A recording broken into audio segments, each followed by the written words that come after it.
Iya, terima kasih pemirsa yang ada di rumah masih bersama kami dalam program Tapari Tausiah pagi hari pemirsa yang budiman. Ya, kita kembali ke sini ke program Tapari langsung dari Hotel Maxon Jalan Taman Makam Pahlawan Makassar. Baik, kita kembali ke Ustadz Salam. Baik, Ya, terima kasih. dilanjut lagi. Ini sudah poin keberapa Ustadz? Poin Sudah keempat. poin keempat ini. Keempat juga? Keempat. Oke, di segmen keempat, poin keempat. Segmen keempat, poin Iya. keempat. Iya. Baik, bismillahirrahmanirrahim ya. Silakan. Saya lanjutkan, Di. Assalamualaikum warahmatullahi wabarakatuh. Kembali bersama tausiah kita di pagi hari ini, ya, di mana Islam bisa kokoh karena dengan 5 kekuatan, ya, 5 pondasi sehingga hari ini bertahan. Kalau Pancasila memiliki 5 dasar, 5 dasar. ya ini alam ya. Maka Islam juga memiliki 5 pondasi. Ah, iya. Dengan 5 pondasi ini, ya, mengucapkan 2 kalimat syahadat, kemudian mendirikan sholat, ya, kewajibannya adalah itu. Kemudian Melaksanakan puasa. berpuasa, lalu kemudian ya ada yang keempat ini adalah menunaikan zakat. Ya, syahadat Allah ilaha illallah wa anna Muhammad Rasulullah wa iqamus shalah wa atuz zakat. Yaitu menunaikan zakat. Ini juga termasuk adalah kewajiban kita menunaikan zakat. Ya, karena syarat sahnya semua puasa itu, ya, untuk melengkapi semua itu, untuk mensucikan diri kita ini adalah itu membayar zakat, menunaikan zakat. Iya, sebelum kita lebih jauh Ustadz, ya, saya ingin bertanya mengenai akar kata dari zakat. Secara asal usul kata itu sebetulnya apa, dan ketika diartikan ke dalam bahasa Indonesia langsung diterjemahkan tapi bukan definisinya, itu sebetulnya apa Ustadz zakat? Apakah itu sumbangan atau apa Ustadz itu zakat itu sebetulnya? Iya, jadi memang ada 2, zakat fitrah dengan zakat mal. Jadi memang zakat fitrah itu memang apa yang bisa dalam bentuk uang. Zakat mal itu harta kita. Ya. Jadi orang yang seperti kita ini, ya, kita harus mengeluarkan zakat. Ya. Atau memang hanya khusus berupa uang saja atau bisa juga yang lain seperti pakaian, Jadi, makanan, ya, atau yang lainnya? bisa dalam bentuk beras, bisa dalam bentuk uang. Bagi yang tidak punya uang, bisa dalam bentuk beras. Yang tidak punya beras, bisa dalam bentuk uang. Ya. Seperti di zaman Nabi itu dia kan tidak ada beras, dia gandum semua. Iya, betul dia. Ustaz. Jadi seperti itu. Dengan pondasi inilah, ya, kekuatan Islam bisa kokoh dan berdiri, ya, karena kita sebagai umat Islam mengeluarkan zakat. Husmin amwalihim sedekah tutahhiruhum wa tuzakkihim.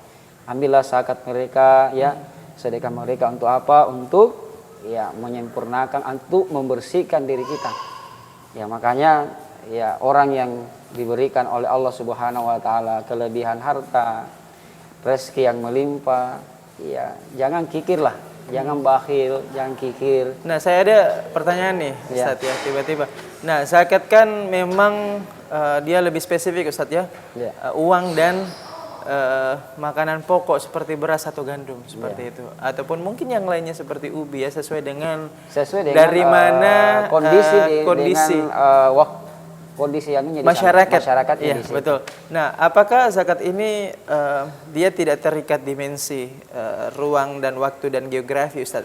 Ibaratnya gini, kalau kita pengen zakat, apakah itu bisa sampai ke luar negeri? Seperti taruhlah saat ini di negara Palestina, apakah kita bisa berzakat? Apakah masyarakat Indonesia atau siapapun itu bisa berzakat tapi sampai ke luar negeri seperti Palestina yang sekarang menderita akibat, ya, bisa dikatakan gempuran Zionis Israel. Apakah kita bisa lakukan itu seperti itu, Ustaz? Ya, kalau dikatakan zakat tidak.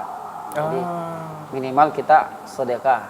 Oh, jadi bukan zakat. Bukan zakat. Oh, Karena kalau zakat menjadi kewajiban. Kalau iya, sedekah, ya, betul-betul kalau ada kelebihan, ya, Allah kasih rezeki kita, ringankanlah untuk berzakat. Jadi transaksinya tetap memberikan, tetap mengirimkan, tapi bukan zakat. Ya, namanya sedekah. Namanya sedekah. Baik. Betul-betul kita membantu umat Islam saudara kita yang ada di Palestina. Makanya di zaman Nabi Shallallahu Alaihi Wasallam yang namanya si Fulan, dia orang kaya. Bahkan hartanya dia tidak tahu mau apakan ini harta, kekayaannya. Makanya dia pusing, siapa yang mau saya kasih harta? Karena banyak nih uangnya. Pokoknya semua yang apa yang dimiliki itu ada pada dia. Nggak tahu lagi mau diapain hartanya. Iya, hartanya udah tahu mau diapakan ini hartanya. Makanya dia berdoa kepada Allah Subhanahu wa taala. Ya. Sebelum keluar dari rumahnya dia sudah berdoa. Ya Allah, tunjukkan saya orang-orang yang paling berhak saya sedekahi. Maka dijawab doanya. Dia dipertemukan. Siapa dipertemukan? Ketika dia sudah berdoa, ya Allah tunjukkan saya kepada orang yang berhak saya sedekahi. Karena hartaku ini banyak sekali nih. Ya, saya tidak tahu mau apakah ini. Maka keluar dari rumahnya. Maka dipertemukan oleh seorang pelacur. Luar biasa. Disedekahkan hartanya. Ya, disedekahkan hartanya kepada orang yang selalu pekerjaannya yang setiap malamnya itu betul-betul bermaksiat. Tunawisma ya. Iya, Ustaz, ya. artinya pokoknya dia sudah kerjakan. Sampai terkejut dengarnya Ustaz Yusuf. Iya, ya, ini yang sangat luar biasa. Ketika fulan ini memberikan hartanya kepada seorang ini yang berbuat maksiat, yang setiap malam memang yang ya sudah tidak, ya sudah lampu merah lah, ya, menjual diri ceritanya. Iya. Apa yang terjadi? Digosip sama warganya di situ. Itu si fulan kenapa? Dia orang gila. Masa kamu sedekahkan sama orang yang pelacur, orang yang tidak beradab? Betul. Tapi apa yang terjadi? Ya, ketika si fulan pulang dari rumahnya, dia menyesal, kenapa saya sedekahkan kepada orang. Tapi apa yang terjadi?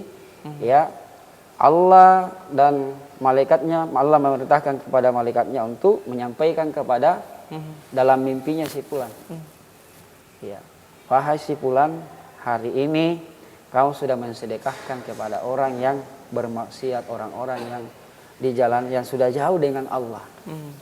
Apa yang terjadi? Seorang pelacur ini berhenti melakukan maksiat akibat sedekahnya si fulan. Lalu kemudian berdoa lagi kepada Allah Subhanahu wa taala. Ya Allah, tunjukkan saya kepada orang yang paling berhak saya sedekahi. Maka keluar dari rumahnya dipertemukan sama orang pencuri.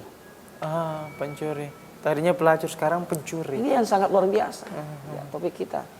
Jadi ketika si fulan memberikan lagi hartanya kepada si pencuri ini, apa yang terjadi? Digosip lagi sama masyarakat yang ada di situ. Itu si fulan, orang gila itu. Masa kamu sedekahi kepada orang yang gila? Makanya pulang lagi. Si fulan menyesal. Kenapa saya sedekahkan kepada orang-orang yang pencuri tadi? Tapi datang lagi kepada malaikat, wahai si fulan, hari ini kamu sudah mensedekahkan uangmu kepada orang si pencuri. Gara-gara pencuri ini tadi kamu sedekahkan, dia berhenti mencuri. Ya, kita break sejenak Ustaz ya. Kita akan kembali Siap. usai jeda berikut ini di segmen terakhir atau segmen kelima. Tetaplah bersama kami dalam program Tabari Tausiah Pagi Hari.